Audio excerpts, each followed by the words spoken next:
Hello, everybody. Zon gets 134 here. And as always, I'm Average Joe Squad. Welcome to another episode of Remember the Hyphen, the show where we look at comics, movies, and everything in between. And welcome back once again to The Good, the Bad, and the Wolverine. Wolverines! Wait, sorry, that's a long movie. Is there no peace for me, even here? You dare to challenge Apocalypse? Blasphemer! Blasphemer! Gonna bring up animated shit. We're not even reviewing the animated series. We'll get to that eventually. But yeah, so continuing X-Men month. And also episode 99, guys. Almost up to the big 1-0. Yep, and I think that one we got a pretty good movie, but for now, we're doing the one, the only. Dun, dun, dun, dun, dun. Dun, dun, dun, dun, dun. Also, goddamn, this steel case looks so nice. Also, I love you didn't even mind that I did the Terminator's music. Because let's be honest. Yeah. This is basically X-Men, but with Terminators. So after Logan, I might actually even say I bounce between this and Logan being my favorite X-Men movies. They're both pretty solid films, so I couldn't blame you if you said either or. Because it really depends on which one I've watched recently or like how my mood is. If you want to cry, you know. Yeah, if I want to be depressed, I'll watch Logan. But yeah, so Days is also probably it is actually my second X-Men storyline. Like my second favorite X-Men comic storyline after Dark Phoenix. Well, at least this one actually was good. You didn't get fucked in the ass like you did the other two. Yeah, but so I brought kind of some of all my Days stuff with me, just because again, this is like one of my favorite X-Men things ever. Yeah, no, like it's just cool. I'd actually argue most people would actually say this is their favorite X-Men thing in general, just because it's such a simple story, and it's either not like, this or Age of Apocalypse or Dark Phoenix. Like the really big ones, obviously. Are you telling me no one's gonna say that Executioner's song is their favorite X-Men thing? But yeah, so just kind of going through the stuff I brought real quick. This is the Steelbook. I got this for $2 at a thrift store, which I think I actually still have the receipt in here for it. This was $1.99 with tax, with a bunch of some other shit I bought. But I love this set because let's see if I can. It doesn't come with a DVD like some of them do, but like here's the backdrop of the case. That's really good. Yeah. The disc is the same as the normal set. And I believe this also is in which we'll see in a minute. There's another fucking receipt. Oh, it comes with fan art? Yeah, it comes with a little fan art booklet. Which I think this might be the normal one too, but I'm not sure. But this... it's just a nice little book that they did from some people that like did fan art for the movie. I'm sorry, that clearly was just a photo of like the Hasbro Legends Sentinel. Well, that hadn't even come out yet. Oh, and it's one of the Sentinel toys. That clearly is like a statue or something. Yeah, it's a nice little booklet that has that's a really nice one right there. Yeah, it's really nice. I like that one. And like it has like little quotes from the people that made the artists that made these, and in the end it just says, "On behalf of all mutants everywhere, thanks to the talented artists who have been inspired to inspire us." And then this cool shot on the end. So this is a cool little booklet. That's pretty neat. Digital code that has long since expired. Yeah. Oh, you can watch this on Disney Plus like I did. So yeah, my only complaint is the road cut is not on here. No, which we will discuss differences as we go along. Yeah, because I actually had him watch the theatrical, and then I watched the road cut. Mostly I rewatched it. Mostly because we're running out of time here because we're already into July. Yeah, I didn't want to have him watch two different cuts of the same fucking movie. And I had to watch this back to back with Logan. I'm like, no, I'm gonna be tired. This is the Ultimate Edition, Blu-ray, 3D, Blu-ray, and DVD. This only has the Blu-ray 3D copies in it though, because I bought this used. So is this this was an X rental? Is this the theatrical or is this the road cut? This is the theatrical. Okay. Includes Exodus Gods and Kings sneak peek. That's fucking old. Yeah. Yeah, it is. So yeah, it does. This has the booklet too. Oh, this one has young Magneto and old Magneto on it. Yeah. Like I said, this is just two copies of the Blu-ray 3D. Instead of young Charles and old Charles, like the Steelbook. I would have liked if whatever rental place had, I don't know, actually thrown the right fucking disc in there when I got rid of this, but I can't really complain that much. Thankfully, this will actually play on my PlayStation because they updated it to work with Blu-ray 3D. Here's the back of that one. And finally, this is the one I watched. This is the Road Cut, which you gotta admit, that is a nice cover in contrast. It's just all red. This doesn't have the booklet. No, that's good. And there's the discs. No, that's really neat. Now, these aren't movie related per se, but I brought them because, again, it's Days stuff. I don't think some of these you haven't seen. I'm not, So, not sure. this is the novel. Like the actual, like, just flat out, it's just a flat out novelization of the comic. Okay. Who's this written by? This is written by Alex Irvine, who also wrote Batman Inferno, The Ultimates Against All Enemies. He also wrote for Hellstorm, Son of Satan, and Daredevil Noir. He also worked on Marvel Avengers Alliance, Marvel War of Heroes, and Marvel Puzzle Quest. So I haven't read this yet, but because this was a birthday gift, because we actually were looking for this that one day. Yeah. So. Actually, I think I know of Daredevil Noir. I've not read any Noir other than the Spider-Man stuff, just because, like, honestly, it's the only one that matters. This is the trade. It was the best of times. It was the worst of times.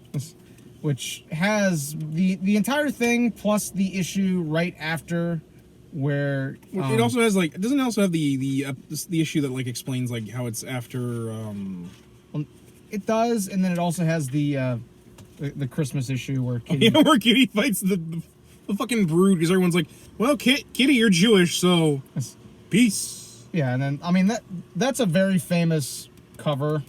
I've seen that parodied a lot of times. Right around the time that Star Wars Episode 3 came out. Yeah. I remember Star Wars Insider had a fan art of this with, like, the Jedi on the background. I also love how in the back, you know, this is what is the major of the book. The back has Kitty fighting the fucking Brood. Which that's my favorite thing. Just to show how much of a nerd I am and how much I love this, this is the Marvel Omnibus of Days. Which, with Power Pack on it, too. Yeah, because this has everything. Oh, God. Does it have, like, the Secret Wars tie-in? It might, actually. Yeah, I don't remember offhand. For those of you what I mean by Secret Wars, I'm talking about the one with God Doom, the one where he takes different fragments of, like, the DC multiverse and makes one Earth. Because there actually is a Days of Future Past portion of that planet. Yeah, which... Give me 1 second just to put some of this stuff away. Which is weird, because there's also an Age of Apocalypse portion, too. Okay. Look how much text is on this inside cover. Who's going to read all that? Me. Besides me, I know. Besides you. Well, actually, to be fair, I probably would too. But, okay, so this hat... Yeah, so actual Days is in it.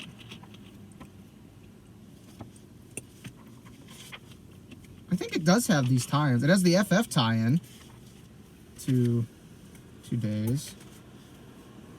Yeah, Days of Future Present. So this not only has Days of Future Past, this also has Days of Future Present. Okay.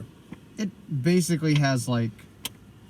If it's a Days tie-in, this shit has it. I mean, it literally has everything. That actually is pretty neat. Yeah. And this... I kind of wish... My only complaint is it doesn't just list what the hell is in it. But it's got... It's a cool volume. Yeah, it's pretty cool. I always love... Marvel does a knockout job with these omnibuses. No, they really do. Yeah, so this... You know what I should have just done? I should have just looked it up on Amazon, because Amazon lists Does it what's say on in the it. back? No, it doesn't even say on the back. Oh, it actually does. I'm an idiot. So this collects X-Men 1963, issues 141. Uncanny X-Men 1981, issue 142. X-Men Annual 1970, issue number 14. Excalibur 1988, issue number 52 and 66 through 67. Wolverine Days of Future Past, issues 1 to 3. And material from Fantastic Four Annual number 23, New Mutants Annual number 6, X-Factor Annual number 5, and Hulk Broken Worlds number 2. Neat. So, again, there's the back of this.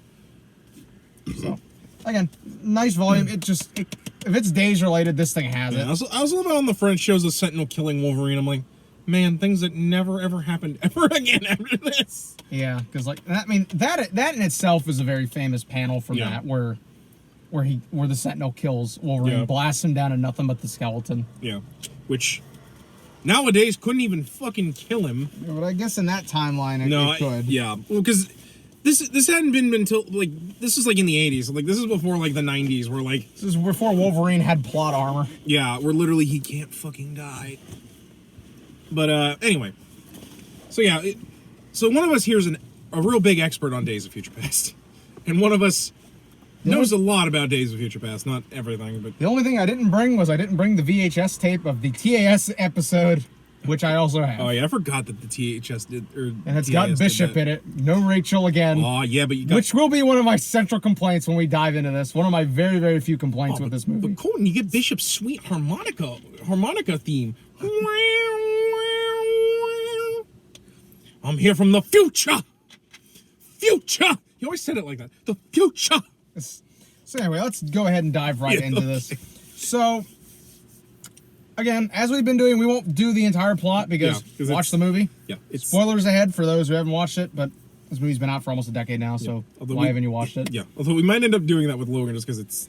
Logan is very complicated to explain. Yeah. But anyway, so this movie largely follows the Days of Future Past storyline from the comics, which is that the Sentinel program, which was funded by the United States government in order to protect against mutants, basically went off the rocker in that the Sentinels ended up taking over the entire country. Which I always find kind of interesting that, like, this, like, neither this nor the book say it was because of Master Mold, like the giant Sentinel head that they used to produce the Sentinels, which I'm assuming because that Master Mold didn't exist yet. Yeah, well, and also in the movie, it's implied that the Sentinels have really taken over the entire world. Yeah. In the comic book, it's actually just they've taken over North America.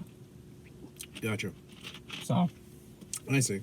Yeah, they've literally taken. I think it's even mentioned in this, which. Yeah. Let me get the trade just so I can compare. Which I love. You put it all in the bag, and then you're like, wait a minute, I need my books to prove some bullshit.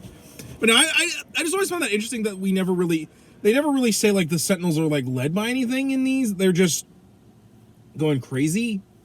Like I always kind of think that that's kind of interesting that like it's really only later that we get like Master Mold as like the defining like brain of the Sentinels.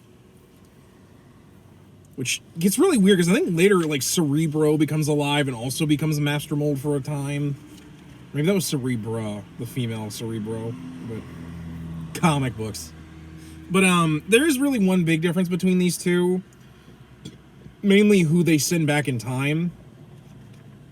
Yeah, and I'm trying to find, because I know they fucking mention this with the Sentinels. I just can't remember if it's... God, I forgot how creepy Nightcrawler is with Kitty sometimes. This is like when her and Nightcrawler are just kind of getting to know each other. And here we go. I'll just go ahead and read the dialogue from this because this basically explains the entire Days thing for both the film and the comic book. So this is Kitty talking. This is, however, it's not normal Kitty. It's Kitty from the future and present Kitty's body because comic books. Well, basically, Kitty can send her consciousness back in time. I think using Professor Xavier. Rachel. Rachel is the one that sends them back. Yeah. Rachel basically sends Kitty back. I think because, like, thanks to Kitty's powers, she'd be the only one whose mind could survive the trip. Something like that. They use some weird comic book logic. Yeah. In the comics, it's just Kitty who sends Wolverine back, and Kitty can only do it on a person for, like, a couple hours or, like, a couple days. Any further, and it would literally tear their mind apart. But thanks to the fact that Wolverine literally can just regenerate from that, he's the one who's sent back to the 70s. Yeah, in the comic, they don't dive into that at all. It's literally just Rachel. I think it's just because Rachel is an Omega level mutant. She doesn't have to worry about doing that. Which, fair. I just assume that, like, more for Kitty, just to kind of give some reason why they chose Kitty. I know they don't explain it here, but I just figured you want to really have an explanation for it. The Fox people have a history of fucking over anybody associated with Scott or Jean. So, well, yeah. they never do Rachel in anything. Yeah. I think it's kind of insulting given Rachel was really essential to this. I'm pretty sure this was actually the first time she showed up. Yeah, I'm pretty sure the only Summer who doesn't get fucked over is Cable, and that's just because he's in Deadpool. Yeah. So, okay, so this is after, basically Kitty collapsed after her future self got back into her body. And, and she wakes up and she's so happy to see that everybody's alive. Yeah. And so she starts trying to explain what's going on. Yeah. To which everybody's like, okay, what the fuck is going on here? All right, Kitty, I think you've gotten a little bit too much into Wolverine's medicinal marijuana. Okay, here we go.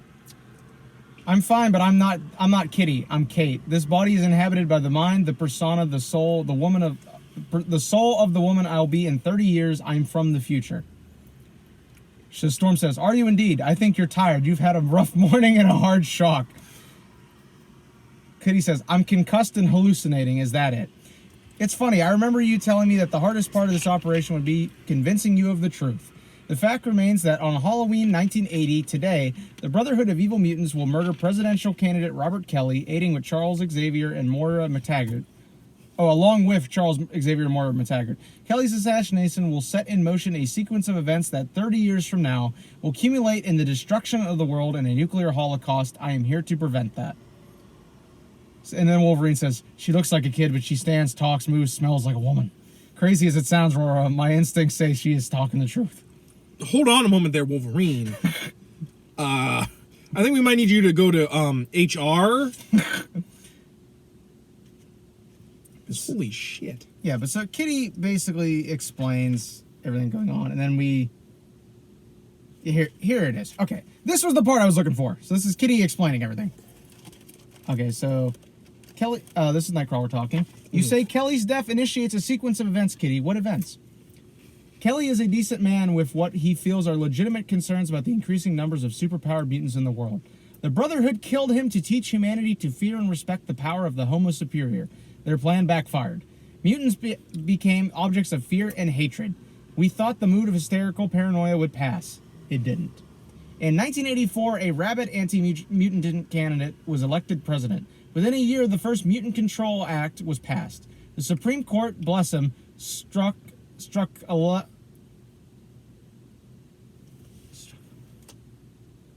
I can't tell if that's a typo. Let me see. Struck 11? Struck it down. I think that's just the... Okay, so that's just the ink a printing error. Struck it down as unconstitutional. The administration responded by reactivating the Sentinels. The robots were given an open-ended program with fatally broad perimeters to eliminate the mutant menace once and for all. Okay. The Sentinels concluded that the best way to do that would be to take over the country. In the process, they destroyed not only mutants, but non-mutant super beings, both heroes and villains, by the turn of the century. The North American continent was under their complete control. Jesus. So basically, they gave them too simple of a command, more or less. Yeah. And so they're like, well, the easiest thing for us to do is to kill all mutants, and I'm assuming by extension probably anyone that could potentially pass the mutant gene down. Yeah, I mean, in this, they also show some of the ones that they killed. They killed Captain America, the Human Torch, Susan Storm, Reed Spider-Man. Richards, Ghost Rider, Doctor Doom, the Incredible Hulk, Black Panther, Daredevil, Scarlet Witch, among others. Iron Man is also dead. Which I kind of call bullshit on Iron Man, because I'm like, I feel like Tony could have solved this problem, but...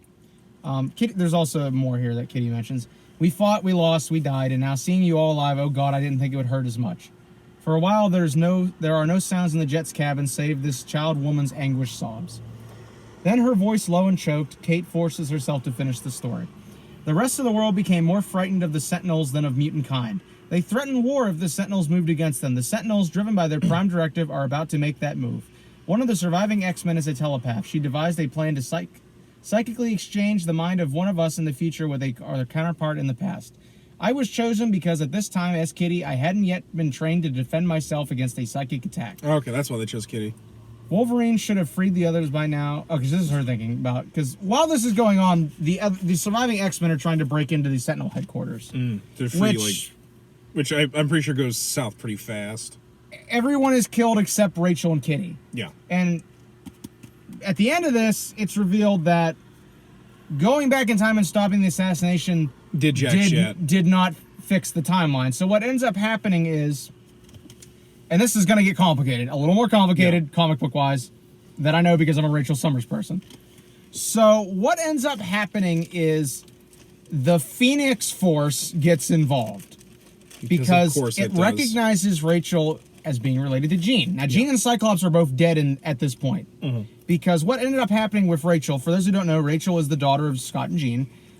She was one of the only survivors of the X Mansion getting attacked by the Sentinels. She was taken prisoner when she was very, very young. It is mentioned she was found holding on to the body of Charles Xavier.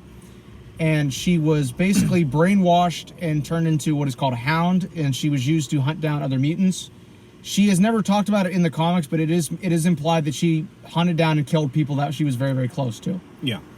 It is never mentioned who, but it's inferred that she killed people that were very, very close to her. Most likely X-Men. Yeah. Eventually what happened was she broke free of this, and she was thrown in the mutant prison with the rest of them, which is where she gets involved with this plan. She also marries Franklin Richards, who is the son of Sue and Reed Which is Richards. also hilarious, because isn't she, like, gay now?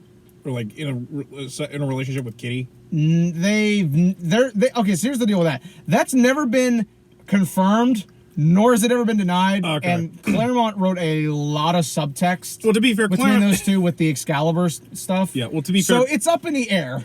To be fair... Kitty has been confirmed as bi, so who knows? Yeah, and to be fair to Claremont, he wrote everybody was fucking everybody in the X-Men. Yeah. Like, my God. The amount of sexual tension in that fucking mansion is fucking... Like, everyone, like, yells about Stan making that even Charles wanted to bang Jean. I'm like, you know what? That was tame compared to some of the fucking sex that goes on in the Claremont stuff. Like, holy shit.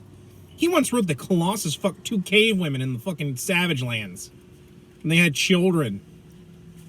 But yeah, so that... Yeah, and so basically the Phoenix Force is able to get in contact with Rachel, and Rachel rejects it because she's like, no, I don't need this. Well, what ends up happening is Kitty, upon realizing that, hey, because this failed, they know we tried this, they're just gonna kill all of us now. She ends up tricking Rachel into sending herself back in time where she gets infused with the Phoenix Force and ends up in the normal 616 timeline. Gotcha. Where she's basically been ever since. Yeah. Because she basically is trying to prevent that timeline from ever happening. Which... At first, she doesn't even tell anybody on that team, hey, I am from the future, and I'm also Jean and Scott's kid. Yeah. She doesn't mention that at first, and then when Jean actually comes back, it is an entire ordeal. Yeah. Where Jean basically flips the fuck out. And doesn't Rachel die at some point, and then Jean feels really bad about it? Not that I know of. I couldn't remember if that happens or not, because I know eventually Jean does accept Rachel as her daughter. It's just it's all sorts of weird bullshit. Jean and Scott don't have a normal kid in the bunch, honestly. Well, I mean, to be fair, Cable's technically not even Jean's. It's technically Madeline Pryor and Scott's. It's why there's actually an issue in the late 80s, I believe, where Scott and Jean were having like a weird mental thing where like they were seeing all these hallucinations, and one of them is like kid-sized Cable and Rachel basically saying, you guys don't really care about us. Where Cable's like, yeah, you shot me into the future and you've never once checked up on me. So you guys don't really care. And then Rachel's like, I could go shoot myself into space and none of you guys would care about my well-being. Which I feel like it's just Scott and Jean's psyche fucking with him. Yeah, which I mean, to be fair to Cable, like who would want him? Like that sounds cruel, but like Cable's an asshole. So like the whole reason he was put into that future timeline was because it slowed the disease. Yeah, the Legionnaire's disease, or the technovirus, or whatever the bullshit that stupid virus is called. Yeah, you can tell how much I give two shits about Cable. The only time I care is when he's in a fucking Deadpool book, because those two are funny together. I'm trying to find this panel, this very, very famous panel. But so here it is, where Wolverine gets disintegrated. Which I fucking find so hilarious, because like I've seen him kill so many fucking Sentinels. It's just kind of hilarious, because I'm I've seen so many of them just wipe out Sentinels. Yeah, it's almost funny in that way that like. Yeah, here's some of this subtext that Claremont throws in there with these two, which is I'll read this. So while all the rest of the X-Men are getting completely just killed by the Sentinels, Wolverine's dead, Storm gets impaled, Colossus goes apeshit, but he eventually gets killed as well. Yeah. Franklin Richards is already dead at this point. He was the first one to die in this outing. Which is hilarious to me that fucking Psylord gets killed. But so Rachel and Kitty are hiding because Rachel is kind of like just holding Kitty because Kitty's subconscious is back in the past. So on the street far below, tears stream down Rachel's face, but she makes no move to wipe them away.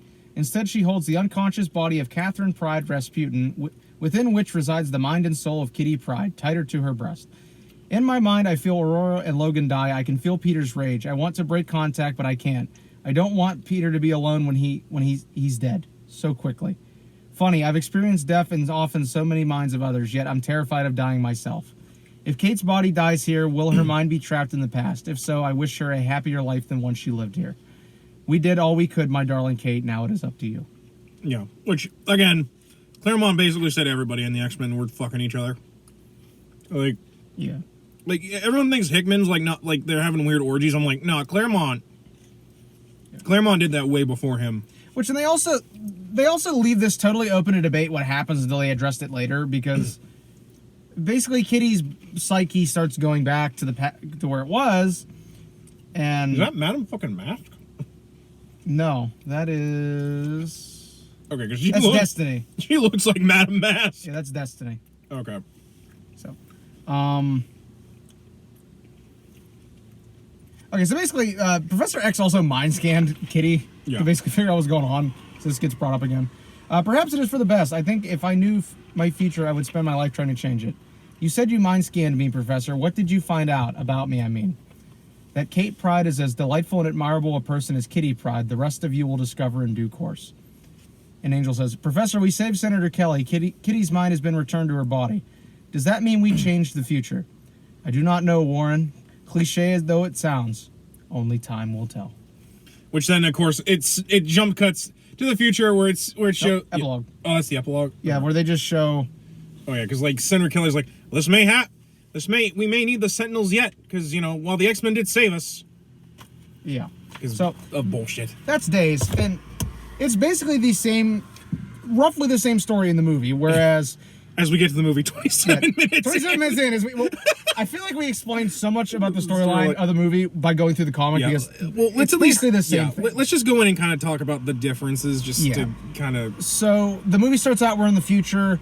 It's basically the same thing. Mutants have been hunted down, which... That intro is horrific fuck. That's straight... With all the bodies and shit. That's straight up just Terminator. They which, I'm not saying that as a bad thing. I'm like, credit to Fox. They're like, no, like, they didn't do any sort of weird bullshit. They're just like, no, this is basically Terminator. We're just gonna show the shit you see in Terminator. Yeah. Like, I'm not saying that as a bad thing. I'm just saying, like, it looks like that scene in Judgment Day where it shows the fucking T1, like, rolling over all the skulls and shit. The thing I think is funny, though, is that I'm almost positive this came out before Terminator did. Because this was 1980... Copyright date. Either it's not like Terminator was ever the first thing to do like 1980. So that's 1980 when that. I want to say Terminator was 82 or 83, like the original Terminator, not T2. Yeah, the good Terminator. Yeah, I like T2, but I mean to be fair, I think the first one's better. That's me though. 1984. So that would have been a year after Days. Yeah, was done. Which but like I said, I'm not like saying dystopian future is such a widely done trope. Well, then I just think it's like I'm glad they didn't do any stupid shit like trying to be like, well, this is gonna look too much like Terminator and we're ripping it off. Which like this is better than any of the fucking other Terminator sequels we got. This is better than Genesis or whatever fucking other sequels. At least we don't have fucking Christian Bale as fucking John Connor in this being obnoxious as shit. Yeah, so anyway, I hate getting off Terminator, because I don't think we're ever going to review anything Terminator besides the first two, because I just don't give a shit. Because they all suck. It goes off the fucking rails. Yeah, but anyway, you would agree with me that it's kind of glad that they didn't fuck with it too much. So it is shown that the surviving X-Men, which is Blink, Colossus... Which I was so excited to see Blink. I love Blink. I like Blink from No, I was worried you were going to knock the iPad over, and I was like going to be like, now I have to redo all this. Sorry. I like Blink. Sunspot, Iceman, Kitty Pryde, Charles Xavier, Storm, Bishop, Wolverine, Bishop, and Magneto. Which I actually the one with the M on the face, not Bishop. That kid that you see at the beginning with the M etched across the tattoo. Wasn't that one of the characters from either Days or like one of the sequels? It's probably from one of the sequels because I don't recognize him off. Okay. He looked familiar to me, but maybe I'm thinking of Wolverine and the X-Men, which also was basically just Days, but like the entire show. Yeah. So anyway, they basically reveal that Kitty has they've been able to stay one step ahead of the Sentinels because Kitty can send Bishop back in time to warn them that, hey, the Sentinels are going to attack this location, and they can therefore make plans to escape. Xavier shows up with a plan of, hey, we're going to send one of us back in time decades ago to like the 70s. Stop this shit from happening. I can't remember. Did they say 1973. Well, I meant like how far in the future they were in. A couple decades. Okay. That's all they said. They didn't give a date. I was assuming probably decades. like 2010s or 2020. 20s maybe. The comic book says relive the legendary first journey into the dystopian future of 2013. Shit, this might actually be 2013, given when this came out. Holy shit. I have to look it up. But anyway, however, it's revealed that Kitty's basically like, I don't know if I can send anybody back that far without it completely killing them. Yeah. To which everybody's like, well, fuck, we're gonna send Wolverine back because Wolverine can just regenerate. Well, then Wolverine is even like, what if it doesn't matter if I die or not? Which I'm like, yeah. Which I think a lot of people, that's like the biggest turnoff of this is the fact that once again it's fucking Wolverine. Yeah. Which my biggest complaint is that it completely erases Rachel. Yeah. From this. That's fair. Which is annoying as fuck. Because it would have been awesome to see them introduce Rachel.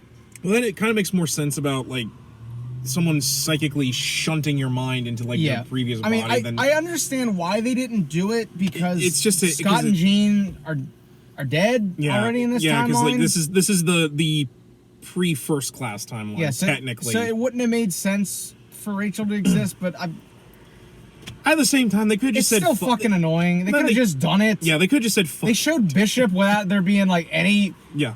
We hadn't seen his ass in anything before, so I'm like... fucking Blink's here, and I don't even think Blink's in Days of Future Past. Fuck, just give Rachel the Phoenix Force and say she jumped into the wrong timeline. Yeah. Bam, there we go. Yeah, I was about to say... It doesn't have to make sense. Because technically, Blink doesn't... Technically, Blink's a product of Age of Apocalypse. Or a certain version of Blink. Again, I'm going by Exiles, which is what I know her from, which... If you should all pick up the Exile trades. Exiles is fucking amazing because it's just sliders but way better because it's fucking with mutants and shit, and like it has like all this alternate timeline shit. And Mary Jane's a lesbian Spider Woman in it, and Spider-Man 2099 shows up, and it's really cool. Also, it has Morph in it. Don't loan me that because I already have way too much shit to read that fair. I've borrowed from you. I'm not saying we're gonna do Exiles. I'm just for the audience. I'm like, you should read Exiles because Exiles is really cool. So they send Logan back in time to basically. It's revealed in this timeline that the reason Days happens is that Mystique kills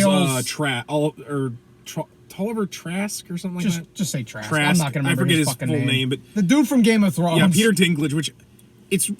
Like, I'm not saying there's anything wrong with it. It's just, he's one of those actors that if you put him in something, all you can think about is Peter Dinklage is in this movie. And I don't mean that in the bad way, but like, it's a little distracting. It's kind of like you see William Shatner or anything, you automatically associate him with Captain Kirk. Yeah. It's just how it is. It's not anything bad, but yeah. So anyway, Mystique assassinates him, and it leads, but in the process gets captured, and it leads and they use to her DNA to make the Sentinels even more powerful because they can just adapt to shit. Yeah, and that eventually leads to the Sentinels just going apeshit because at first they do what they're supposed to, which is capture mutants. Yeah. But then what happens is they end up figuring out how to spot the genes of people who will give birth to mutants or have grandchildren of mutants. More or less. So they get rid of them as well. And then they also start getting rid of like anyone that wants to help the mutants, which basically means that like they've now like reduced the human population to like probably 10%, and they have basically taken over the entire world instead of like North America like it's in the book. Yeah. So they send Logan back in time to try to stop this from happening. Yeah. And then that's pretty much that's basically the whole movie. You know how it ends. the timeline is fixed. Yeah. Which, of course, they have to fix the timeline here because this isn't like comic books where you can just, could it happen? It might happen. Yeah, which I gotta say, the ending of this movie had me like tearing up rewatching it because it's such a happy ending for all these characters, like the versions of them that like hell, Cyclops and Jean are now back to life. Rogan, Iceman are back to dating. Which I actually give them everybody's credit. alive. Actually, like it doesn't show if she's wearing the gloves or not to imply maybe she didn't get the treatment like at the end of Last Stand. Yeah. X-Men Origins Wolverine never happened now. Thank God. Like who fucking? I will admit it does kind of contradict about the Wolverine since like Jean's dead in that, which. Well, sad, like... Well, to be fair, the Wolverine took place before this. Well, yeah, but I just mean, like, so it kind of... It means that him and Mariko never became a thing in this timeline. Yeah, I would assume, but... But still. But still, yeah. I mean, granted, that's mostly just because I like that movie, so it's kind of sad that it was there long enough to get us to this point, and then it just... It no longer exists, which is such a shame. Well, and by extension, X3 also never happened. And by extension, X3 never happened, but... I mean, depending on who you ask. Well as parts of X2. As well as parts of X2. So yeah. you could almost honestly say that this movie, what it does is it brings us back to, I would argue, the end of X1. Yeah. I will admit, I kind of like the fact that they're kind of trying to merge the stuff you like with the original X-Men films with the First Class stuff. I don't know how much I'd argue it does it really well. See, I think it does it I think it does it fantastically well in this film. I think it depends on what movies we're talking about that come after this. We're just talking about this one. Yeah. In this movie, I think it works really, I think it does really work well. It's more just like if you're trying to like do the cinematic universe thing, I think it's a little bumpy in places. And then it completely falls apart. I was about to say, has anybody ever claimed that the X-Men cinematic universe has ever made any fucking sense? Yeah, I also think a lot of people, like, if you're really annoyed at the fact that like Wolverine was like the center front of this, like coming off the Wolverine, you're like, oh god, it's another fucking Wolverine movie, which wasn't the case for me. I genuinely enjoyed this film just because it's just what fucking people wanted. Like, we're doing an X-Men storyline. We're not delving once more into Wolverine's past. We're just doing Days of Future Past. So, like, for me, in my opinion, aside from the movie we're watching next, I'd probably argue this is probably my favorite of the films just because it's something I know of the X-Men. It's not doing something weird with them or just doing its own thing. It's doing Days of Future Past. Yeah, but it's doing an X-Men cinematic version of it. And in comparison to some of the other stuff they adapted throughout the run, I would say this was probably the best because absolutely. I don't think there was a dull part of the entire movie. Oh no, this is a good film. I really enjoyed it. I liked the fact that like I wish all the rest had been as strong as this. No, was. I do too. I think Apocalypse holds its own, but like I will admit it kind of has some issues with me for it. Where I didn't really have a lot of problems for it, other than the fact that I knew this was clearly heavily edited. Because there's some parts where you can, it almost feels like they stapled, they took a chunk out and stapled it together. So like I could tell where some of the editing's a little. I'm just amazed on Disney Plus they let Xavier keep his F-bomb in there. Well, I mean, to be fair, it is PG-13, so like they are allowed one. But still, Disney. Yeah, but like to be fair, I do give them a lot of credit because like a lot of the stuff that wasn't Disney originally, they seem to have not messed with, other than like I haven't seen Deadpool on there obviously, but like I think so far they've managed to not. I think they get that like people are gonna get upset if they do that. Like it sucks that like they put syndicated versions of cartoons on there, but like here at least it's the movie. Otherwise I really enjoyed this film and I really liked just how much they kept to like the 70s of it. Yeah. Although it was hilarious seeing like all the stuff they referenced from First Class, because I was just like, oh yeah, I forgot about like all, because we're watching this out of order. I'm like, all right, I forgot this is technically the 2 in the First Class trilogy. Got hit by a bouncing Betty. What happened to you? Friendly fire. Oh. The worst kind. The worst kind. Like wow, that is actually like. Yeah. That was a that was getting to what you mentioned about like the 70s setting. As a history guy, Right, you I were was talking just about this before we exploding the whole filmed, fucking yeah. movie because I'm like, oh my god, this is awesome. Like all this eye candy. I set it to record all three on things on all three channels plus With PBS. Wow, PBS. Yeah. Great Like channel. all these reel-to-reel players in the background. I Like, know, oh, that's like- awesome as fuck. Which is hilarious to me because, like, he's got all this, like low tech, like, Did you odd, see like, Star Trek on the TV Yeah. at one spot, and then like Sanford which and I want to Son, say, which I'm like, I wanna that's say the fucking... Star Trek one was actually a reference to, like, one of the time travel episodes. Which I think I'm it like, was. But, like, I love how, like, that's so, like, the 70s tech. And then we go into Cerebro, and Cerebro looks like it did in the original time. Like, I'm like, what? Well, fuck. Like, Cerebro is just always super advanced, I guess. Yeah. Like, especially because, like, in It's first like- class. it's like the Bat computer. Yeah. I mean, like, in first class, when it was, like, a prototype, at least it didn't look like, Well, and I would argue it is different because Yeah. like I don't remember those gauges Well, yeah. and shit being on like that. Those are very old well, yeah, school. well, the looking gauges, 70s. yeah, but, like, the fact It's that like the, a nuclear reactor type. yeah, but, like, the fact that the gauge. door still has the eye thing and it does the welcome Professor X. I'm like, because we had that technology back then. I mean, I know We did. Technology is more older than you know, I'm about to say we actually than it did. looks, but- You would have found those in government installations. yeah. And I know Hank's super smart and all, but like I'm like, you did this, but yet you're using like TVs and shit for recording TV. What's the internet? Well, I know they wouldn't have the internet, but like, Well, no, that's the internet. Like, oh yeah, what's the internet? shame you guys don't have the internet. You got a phone book. Oh yeah, that's right. I forgot about that. Yeah. Go ahead. Sorry. I also really like that we actually got like a bit more of like a character thing for Professor Xavier, where like he's dealing with the fact that Eric betrayed him and that like Mystique left and like he's taking a medicine that will allow him to walk, but at the same time it's dulling his psychic powers to the point where he can't even use them. And like it basically explains how Charles gets to be the person that he is. Like that, you know, like he went from like this optimistic young man with dreams of like bettering mutant kind to like becoming disillusioned because of all the people that left him, and eventually having to find the hope that he once had that eventually turns Professor Xavier into the person that he is.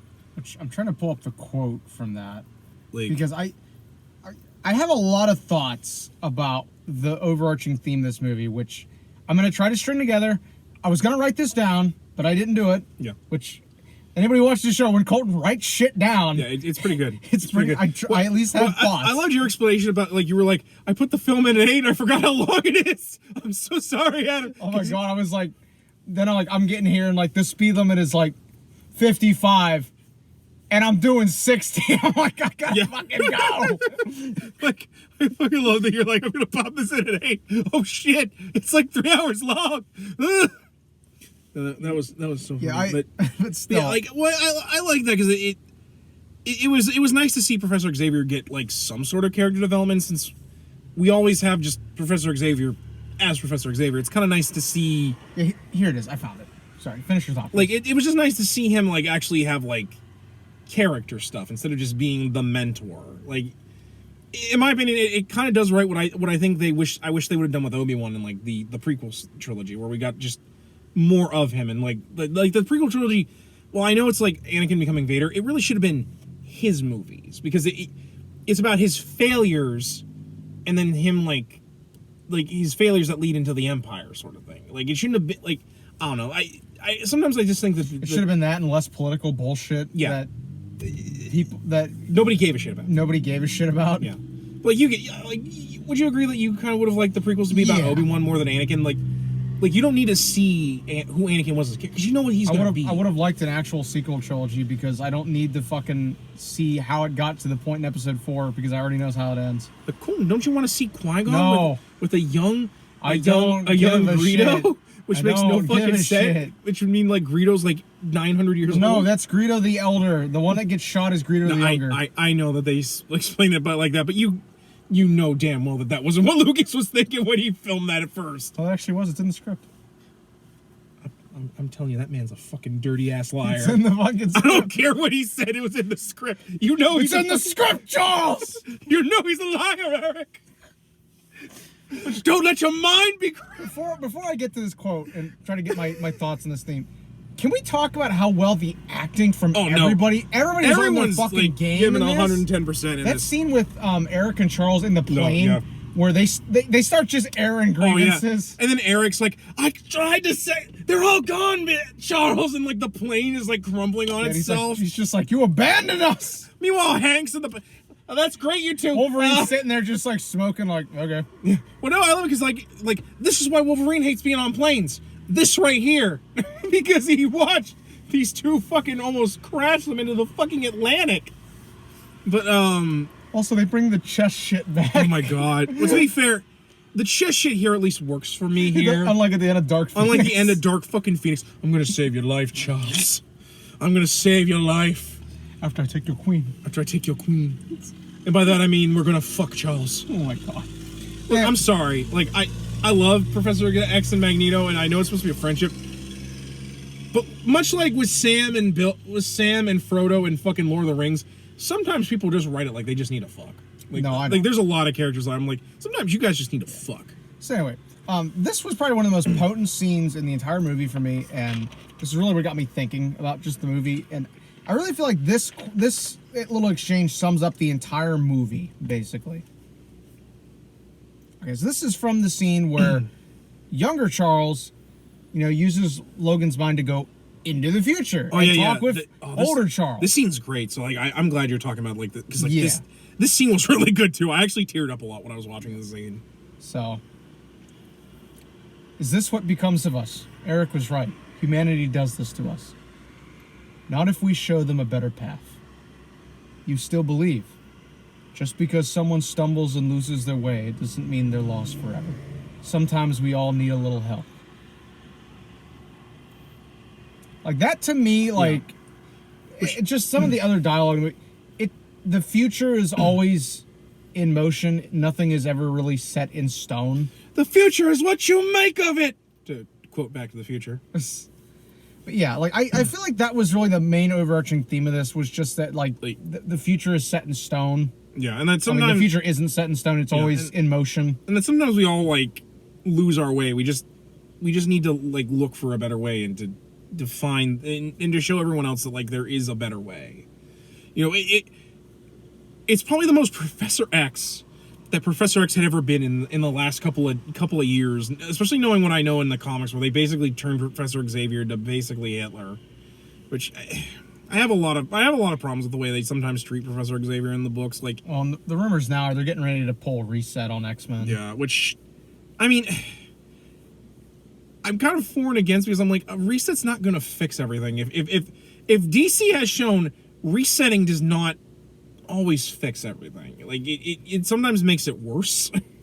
Like, I mean, I'm all for if it's like we're getting like some characters are going back to like a point where we hadn't fucked them up so much. I think that's what they're getting ready to do. But at the same time, like I worry that like you can't really do that with the X-Men just because of how much Marvel. I don't give a fuck. Well, I can do whatever I want. I know Marvel don't give a fuck. I'm just saying like. I'm cautious at best, just because I'm like, there's so much baggage there. I don't know how even Hickman, who I do have a lot of faith in, because Hickman's an amazing writer. Like the dude, they need to get him and Claremont to write shit together, because holy fuck, that would be amazing. Well, I feel like Claremont has a better grip on the idea of what to do with such massive amounts of characters. Not every writer is good at doing that. Not everyone's a Claremont or a Marv Wolfman that can just write like huge amounts of characters. Wolfman, of course, being the guy who did Teen Titans and who wrote Crisis on Infinite Earths.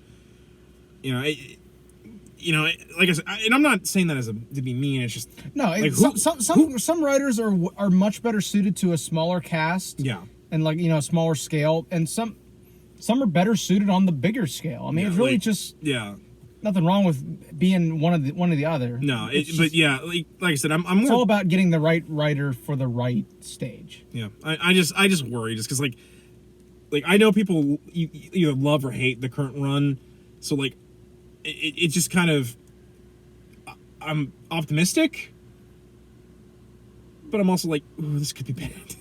And I also like this little bit. I also liked this little bit at the end of the movie, whereas in the beginning of the movie they made the big deal like, okay, so here's what's going to happen if we send you in time and you change things. Oh yeah. When you come back, you're going to be the only one that remembers it because the past, the future at that point will be the only thing we have ever known. We have not known any other past because the first past didn't happen. Yeah. Back to the Future level bullshit. That's all you need to know. Yeah. At the end of the movie, it's basically revealed that Logan's talking to Xavier, and he's like, yeah. "I need you to catch me up on like everything post 73." Yeah, because he knows that. I think what I remember is different, and Xavier's like, "Oh, you're back." Yeah. So it's revealed that Xavier also remembers what happened. Yeah, because the Charles of the past met the future Charles, so obviously he would remember all this, just because yeah. I mean, he's Professor Xavier, he should be able to remember because he can just put that in there and put in a little psychic lockbox. You remembered. I had a promise to keep. No, that ending was so good. I also love that they finally gave Scott decent fucking glasses. Yeah. My God. I also love that he just shows up and Wolverine's like, some things never change. I do love that he hugs Scott, though. Good to see you, Scott. I actually love that he embraced Scott. Scott's like, what the fuck are you doing?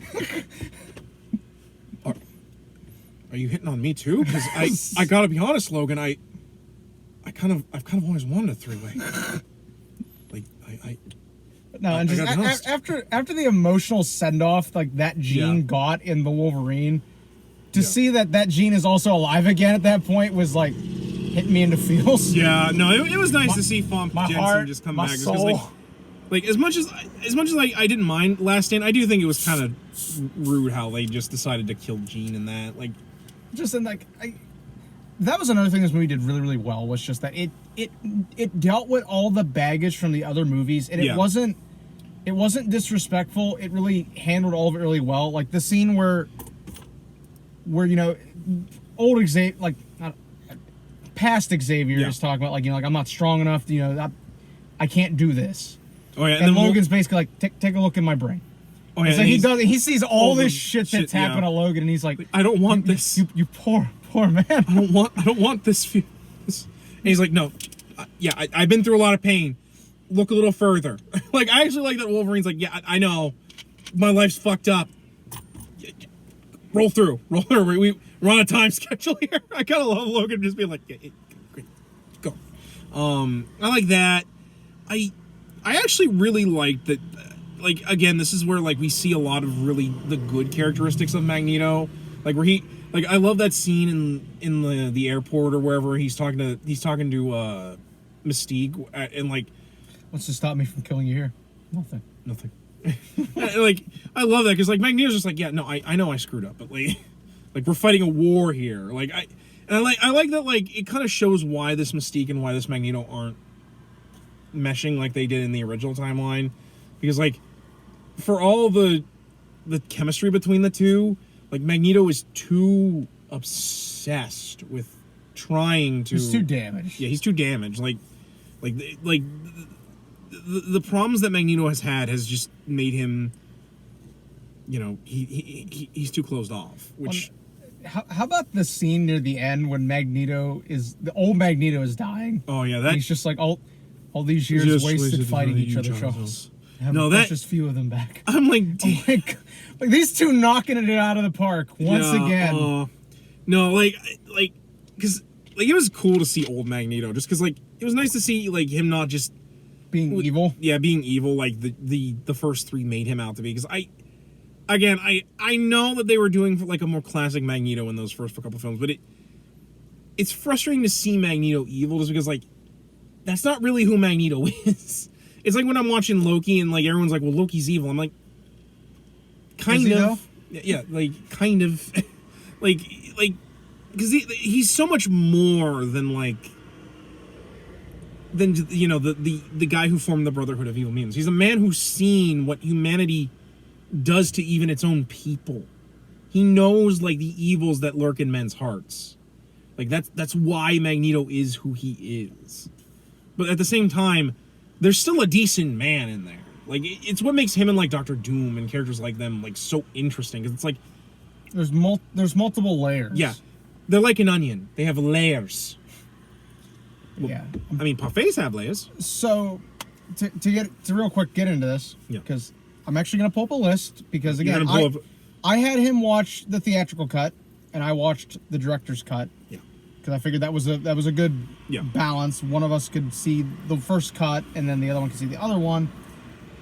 So, for those who don't know, in the original cut of Days of Future Past, they had Rogue in it. Yeah. Played by Anna Paquin from the original 3. They ended up cutting her parts out of the movie. I wonder why did they say they did Pacing reasons. Because let's be honest, again, the director's cut is almost 3 hours. that? Okay, fair. It was probably a case of they were like, let's cut this down because this is almost a 3-hour movie. Okay, fair. So however, when this got brought up, because it was announced she was going to be in it, and then she wasn't in it when the final product, and then she talked about it, and she was like, I had a lot of fun on set, even though my stuff was cut out of it. So as soon as that got brought up, it was kind of, they got some steam rolling, like, hey, can we get this other cut of this movie? Bam, they're like, yeah, here you go. Here. So they call it the Rogue cut. Because it adds Rogue back into it. Yeah. So it's kind of interesting because it would explain a bit more how, because after Kitty gets knifed by Wolverine, I'm like, damn, she's losing all this blood, but she just keeps going. Yeah. So in the Rogue cut, what happens is, this doesn't go unnoticed by the others, and Bobby mentions we got to get somebody in here who can match her in levels of power.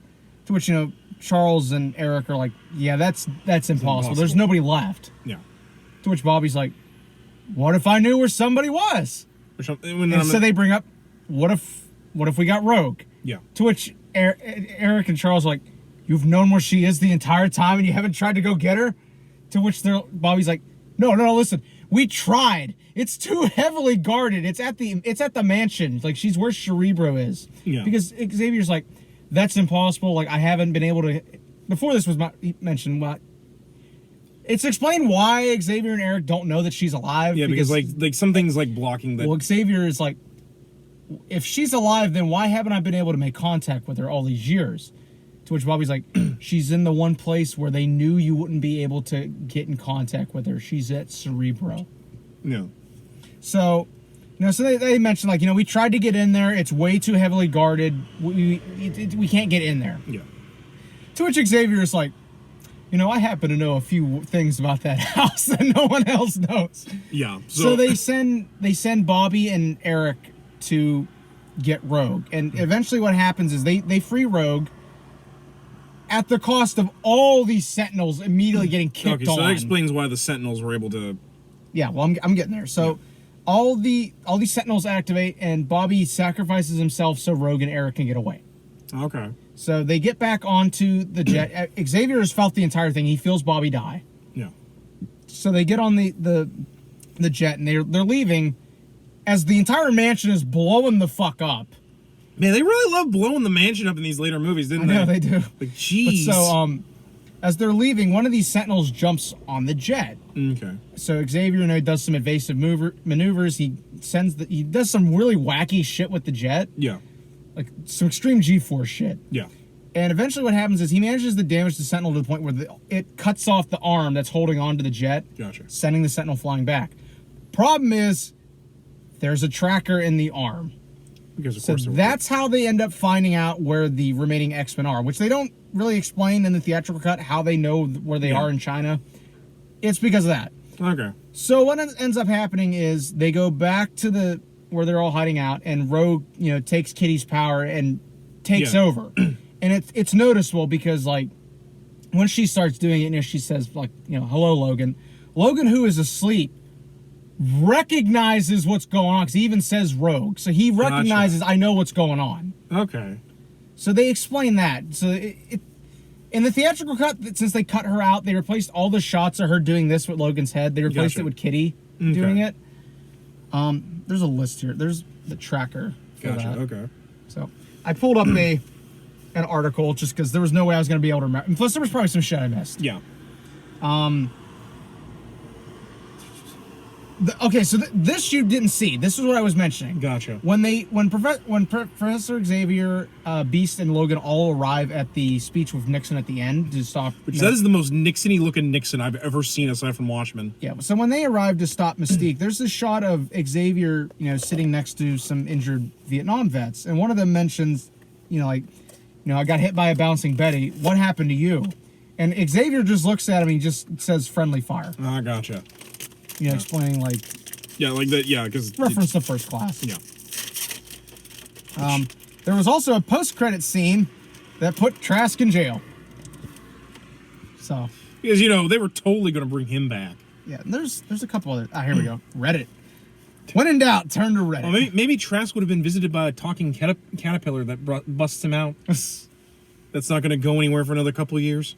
So they also show that Bobby and Kitty in this timeline are in a relationship. There's a couple different kisses. I don't know if those are in the theatrical cut or not. I remember them holding hands. I don't remember any kisses. I think maybe one kiss because he's like goodbye or something like that. But I don't remember them like really doing that relationship that much.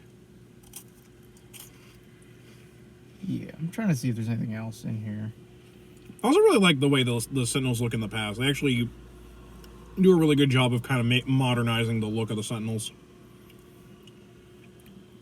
Okay, and so the only other thing I'll bring up that I really liked was that I don't know how much this was noticed by people. The scene where they go to get Quicksilver, and there's a little girl there, and it's at first you think it's Wanda, but then the mom mentions go bug your sister. So I'm like, I think I texted. I was like, oh my god, it's Polaris. Yeah, I noticed that because I thought it was Wanda the whole time. I'm like, oh right, Wanda's technically the same age as him. Yeah, so that's technically Polaris. Yeah. Which is hilarious. It's like they went out of their way to establish that Magneto and Polaris are family. Whereas in the comics, they're like, sometimes she's his daughter, sometimes she's not his daughter. Like, if you think the Scarlet Witch thing in the comics right now is really confusing, ain't got nothing on Polaris because they do. And I'm like, who gives a shit if Magneto has one more kid? Like, honestly. like nobody gives a shit when we give Batman yet another fucking How many adopted Robin. kids does Logan have? Yeah. Like Jubilee, Kitty, Rogue, like Laura, Honey Badger. Probably Deadpool if you really give it a thought. Yeah, so, okay, let's move on into ratings. Out of 10, I'm going to give this a solid 10 out of 10.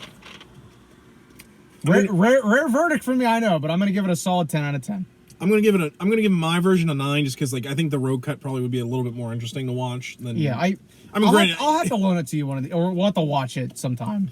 I'm also going to have to degrade it a point simply because that Nixon was so Nixon-y. I'm not, all they need to do is cut his head off, put it in a jar. Basically could have been Futurama Nixon. Like, my God, that scene where he's giving the fucking dog treats to his dogs, I'm like, wow. You think Frost Nixon in this universe actually Frost is the mutant that's making him tell the truth? Oh, no. That'd be interesting to see. No, it's Emma. It's Emma Frost. Well, no, Emma's dead in this timeline. I forgot that she's fucking dead in this timeline. I love that shot where they show the angels turning into Diamond. When I meant when Magneto gets his helmet back from the Pentagon, you see angels bug wing, and you see Havoc's broken Havoc beam thingy. I'm like, damn. But yeah, I would give this a 9. I just don't think it's a good cut. But I'd probably say watch the road cut over the original just because it actually. I would say watch the director's cut because that's how the movie was meant to be seen. Yeah, that would be what I would say. That's why I'm giving it a 9 over the 10 out of 10 for you. Yeah. I also remembered I didn't bring them, but I have 2 other Days of Future Past things, courtesy of our friend Jared, who is a watcher of the show.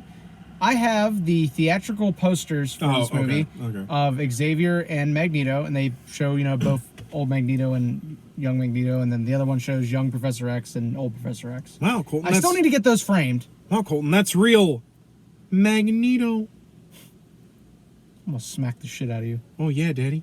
Mess me up.